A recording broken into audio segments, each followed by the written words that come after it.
Bienvenue dans l'Africa Newsroom. En cette semaine spéciale ressources naturelles, le dossier du jour sera consacré au pétrole en Guinée équatoriale et surtout à la chute libre du cours du baril.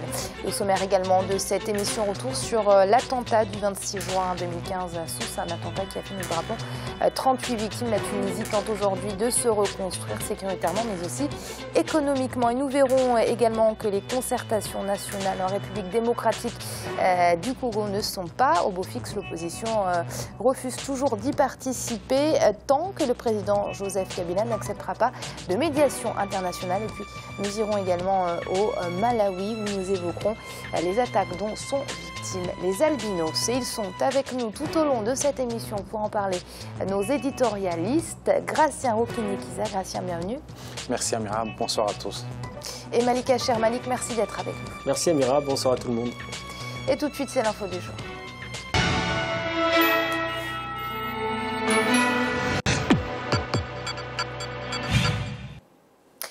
La Tunisie prend de nouvelles mesures contre le terrorisme, parmi elles la fermeture de 80 mosquées déclarées illégales par le gouvernement, puisque nous vous le rappelons, l'espace de 3 mois, le pays a connu 2 attaques, l'une au musée du Bardo à Tunis, la capitale, c'était le 18 mars, et puis l'autre bien évidemment, c'était ce 26 juin à Sousse, un attentat qui a fait 38 victimes. Lise Elsia Kizimana. Des mesures urgentes pour lutter contre le terrorisme en Tunisie. Le gouvernement a annoncé ce mardi 30 juin de nouvelles stratégies pour faire face à la menace terroriste. Ceci après l'attaque de la plage de Sousse qui a fait 38 morts et plusieurs dizaines de blessés vendredi 26 juin. Notre système de sécurité n'est pas parfait. C'est vrai que nous avons été surpris par cette affaire. Jamais nous n'aurions pensé que ça devait se faire sur des plages alors qu'il y avait des touristes. Le système de protection devait commencer au 1er juillet. Parmi ces mesures, il y a le renforcement de l'armée en faisant appel aux réservistes, la création d'une police touristique armée des plages et la fermeture des mosquées qui diffusent des idées extrémistes. 80 mosquées sont ainsi visées par cette fermeture. Dans la réglementation tunisienne, les mosquées sont sous contrôle de l'État. Il y a des critères qui sont mis en place dans ce cadre-là. Et tout ce qui est des nominations des imams, des horaires, il y a plein de choses dont ils dépendent d'une réglementation qui est mise en place par l'État. C'est pas la réponse au terrorisme, mais c'est une parmi les réponses par rapport aux lieux qui ne sont pas aujourd'hui maîtrisés, où il y a une radicalisation qui est à l'œuvre. Je connais des Tunisiens qui ne vont plus dans la mosquée de leur quartier parce que le discours est tellement radicalisé qu'eux-mêmes les boycottent.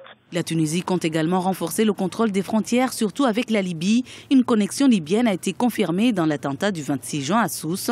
Sefdin Rezghi, l'auteur du carnage, a eu une formation militaire dans un camp d'entraînement en Libye, tout comme les terroristes du Bardo. Gracien, de nouvelles mesures, qu'est-ce que ça veut dire concrètement? Ça veut dire que les anciennes n'étaient pas suffisantes, voire inefficaces? Dans tout pays, on se rend compte que les mesures de sécurité ne sont pas efficaces quand il arrive quelque chose, un incident, un attentat. Mais par rapport à ce qui se faisait, ce qu'on voyait, même quand on va en Tunisie, on se rend compte que c'est un pays où il n'y a pas vraiment de problème de sécurité. Parce qu'il faut dire une chose, plus il y a beaucoup de policiers, plus on a l'impression qu'il y a un problème de sécurité. C'est un couteau à double tranchant. Donc, on peut se dire qu'en réalité, il n'y avait pas beaucoup de mesures de sécurité. Mais en même temps, ce que je peux dire, c'est qu'il y avait moins de services, disons, de renseignement. Parce que pour moi, la sécurité, ce n'est pas de disposer des policiers qui sont visibles. On peut les contourner facilement. Mais c'est surtout le rôle des agents en civil, des agents de renseignement ou de la police, qui vraiment sont ces gens-là qui arrivent à éviter, à déjouer les attentats, surtout les agents civils et le renseignement. Alors Malik, peut-être revenir sur quelques témoignages selon lesquels les forces de l'ordre ne sont pas intervenues assez rapidement. Il y a même certains témoins qui parlent de policiers qui n'auraient pas voulu intervenir. Oui, c'est difficile de recouper ces témoignages quelques jours après cette attaque. C'est difficile de voir justement l'état de la situation au moment précis où il y a eu cette attaque.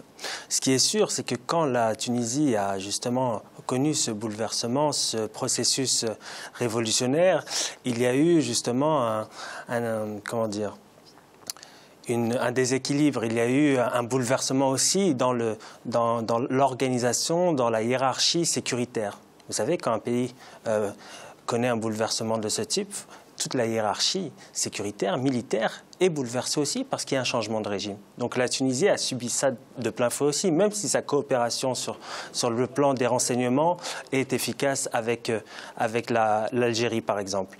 Maintenant, le problème, c'est que la Tunisie doit faire face à deux fronts. À un front ouest où il y a le groupe Rogbag Nafa qui agit notamment entre la frontière algérienne et la frontière tunisienne, notamment dans le mont Chambi. Et vous avez aussi le second problème, c'est la Daesh en Libye qui est active sur le front Est. Donc la Tunisie doit faire face à ces deux fronts. Et la meilleure collaboration qui doit être, c'est la collaboration entre les États, et notamment avec l'Algérie qui est, je ne dis pas ça par chauvinisme, mais c'est une réalité, un pays pionnier dans la lutte antiterroriste. Donc il faut une véritable coopération entre les États de la région. Merci Malik. Et Gratien, justement, Malik parlait de la Libye. Qu'est-ce que ça veut dire que tous les terroristes qu'il y a aujourd'hui dans la sous-région viennent de la Libye? Non, il ne faut pas chercher chaque fois des terroristes dans un autre pays, parce que finalement, il y a des terroristes dans beaucoup de pays. Il y a des terroristes qui sont dormants, il y a des réseaux dormants. Donc, il faut toujours s'attendre à ce qu'il y ait quelque chose. Celui qui a commis un attentat venant de Libye, il a eu des complicités. Pour y arriver, il a dû se déplacer, il a dû être hébergé par des gens. S'il avait des armes, des Kalachnikov, ça c'est très visible. Donc, il y a beaucoup de complicité. Et on doit d'abord, du moment où on maîtrise au niveau du pays les gens, on sait bien qu'au niveau du renseignement, il n'y a pas de complicité. Vous avez parlé de police, qui n'est pas dans la police, mais des agents infiltrés, disons des terroristes. Donc, on est sûr au moins d'éviter un attentat. Sinon, ce qui se passe au niveau des frontières dans les autres pays, cela ne peut pas inquiéter un pays du moment où ce pays est bien, je dirais, entre guillemets, quadrillé par les services de renseignement. Malik, vous vouliez rebondir très rapidement? Inévitablement, si on ne règle pas le problème libyen, on ne va pas régler le problème tunisien. Moi, c'est mon avis. Je pense que l'instabilité en Libye, c'est le facteur premier pour la Tunisie et la première menace pour la Tunisie. Parce que vous savez que dès qu'il y a eu cette désintégration de l'État libyen, il y a eu ce bouleversement en Tunisie. Et Daesh, il faut le dire, et je l'avais dit précédemment, si on reste là dans le statu quo, on décide de laisser la Libye dans l'état où elle est aujourd'hui, vous allez voir des groupes encore de Daesh qui vont s'infiltrer dans d'autres pays. Parce que la Libye aujourd'hui, c'est un no man's land. Alors, on l'a vu, Gratien, on l'a vu dans le sujet, les autorités tunisiennes ont décidé de fermer 80 mosquées, des mosquées qui auraient été déclarées illégales. Oui, souvent on accuse les mosquées par exemple, où il y a les gens qui prêchent, qui sont des radicaux. Mais pour moi, fermer les mosquées, c'est encore une fois enlever, disons, retirer les lieux de contrôle. Parce qu'il faut dire que là où il y a justement des prêches radicaux, il faut qu'il y ait des gens qui se radicalisent, il faut qu'il y ait aussi des gens, toujours je parle des services de renseignement, il faut les contrôler. Du moment où on ferme les mosquées, les prêches vont se passer dans d'autres lieux, ce sera clandestin, dans des quartiers et il y aura clandestins. Plus possibilité, on va suivre moins qu'on le faisait aujourd'hui. On va rester sur la Tunisie, mais du côté économique, puisque nous vous le rappelons, la Tunisie dépend beaucoup du secteur touristique. Mais après cet attentat, qui s'inscrit après celui de l'attentat du musée du Bardo, les visiteurs sont de plus en plus frileux à visiter la Tunisie. On fait point tout de suite avec ce sujet de Deogracia Skpodo. C'est un nouveau coup dur pour l'économie tunisienne. 4 mois après l'attentat du musée du Bardo, le drame survenu dans la station balnéaire de Sousse le 26 juin 2015 pourrait coûter 500 millions de dollars à la Tunisie. Une estimation des autorités qui ont affirmé ce lundi 29 juin 2015 craindre des répercussions sur le tourisme. Il faut savoir que le tourisme, en 2013, ça pesait 5,4 milliards d'euros, soit 15% du PIB. Donc imaginez-vous déjà 500 millions de dollars de pertes pour ce secteur. Redresser la barre d'une économie après avoir été touché au cœur, c'est très difficile. Les Tunisiens doivent être aidés, notamment par les pays de la région, justement pour se relever économiquement. Les Tunisiens ne doivent pas être abandonnés parce que le tourisme représente véritablement un secteur clé de l'économie du pays. À travers ces prévisions, le gouvernement tunisien tablait pourtant sur un rythme de croissance d'au moins 7% entre 2016 et 2020. L'attaque du 26 juin 2015 va susciter un bouleversement. L'impact économique étant inévitable, le gouvernement tunisien préconise la mise en place d'une série de mesures d'urgence. Octroi de prêts exceptionnels, suppression de la taxe de sortie du territoire entre-temps imposée aux étrangers non résidents. Il s'agira désormais d'atténuer les conséquences de la menace terroriste. Mais pour certains analystes, le dossier libyen demeure avant tout un impératif. Le tourisme en Tunisie connaît un déclin, mais assurément, la stabilité de la Tunisie passe inévitablement par la stabilité de la Libye. Tant que le problème libyen n'a pas été résolu, la Tunisie ne pourra pas vivre dans la sécurité et donc, fatalement, de développer son économie.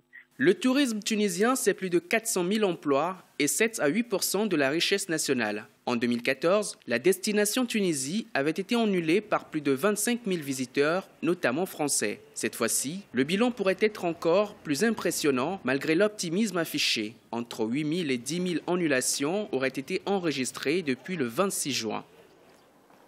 Gratien, un drame pour l'économie tunisienne ?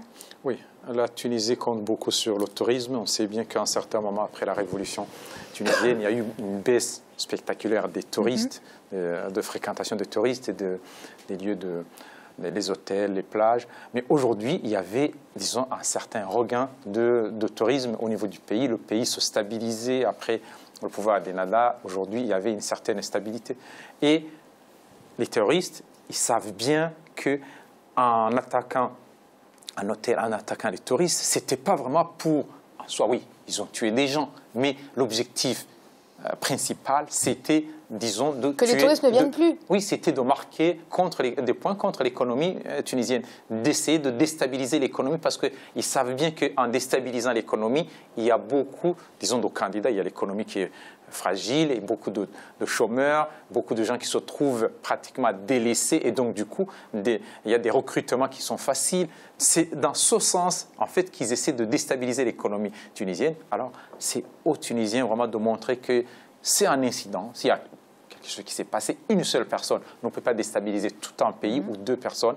Donc, c'est ce qui s'est passé et que les touristes puissent y retourner parce que finalement, la sécurité, on l'a nulle part. Même aux États-Unis, on voit par exemple des gens qui se font tuer, même y compris par la police. Donc là, on peut se dire que cet incident, ça s'est passé, mais en réalité, il ne faut pas que les touristes se découragent. Il ne faut pas qu'il y ait de psychose. Oui, c'est question de psychose. C'est surtout ça, ce mouvement-là qu'ils ont voulu développer. Oui, parce que Malik, dans le sujet, on vous a entendu, vous parliez justement des autres États, vous appeliez un peu à la solidarité des autres États. Qu'est-ce que ça veut dire ? Je pense qu'en ces temps difficiles, la Tunisie ne peut se retrouver seule, comme d'autres pays l'ont été auparavant quand ils étaient en train de mener une lutte seuls contre le terrorisme. Je pense encore à l'Algérie. Maintenant, je pense que sous l'effet de la médiatisation des réseaux sociaux, je pense qu'il y a une carte à jouer, entre guillemets, pour le gouvernement tunisien, c'est de dire soyez solidaires de notre pays, de notre peuple, et venez passer vos vacances en Tunisie. Et combattez cette idéologie en passant vos vacances en Tunisie.